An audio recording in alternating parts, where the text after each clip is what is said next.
بسم اللہ الرحمن الرحیم حافظوا علی الصلوات والصلاة الوسطى وقوموا للہ قانتین۔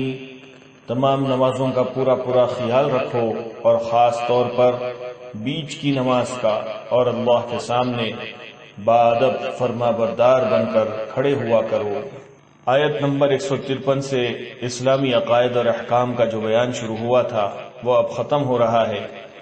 آیت نمبر 153 میں بیان نماز کی تاکید سے شروع ہوا تھا، اب آخر میں دوبارہ نماز کی یہ اہمیت بیان کی جا رہی ہے کہ جنگ کے شدید حالات میں بھی امکان کی آخری حد تک اس کا خیال رکھنا ضروری ہے۔ بیچ کی نماز سے مراد عصر کی نماز ہے۔ اس کا خاص طور پر اس لیے ذکر کیا گیا ہے کہ عام طور سے اس وقت لوگ اپنا کاروبار سمیٹنے میں مشغول ہوتے ہیں اور اس مشغولیت میں بے پرواہی ہونے کا امکان زیادہ ہے۔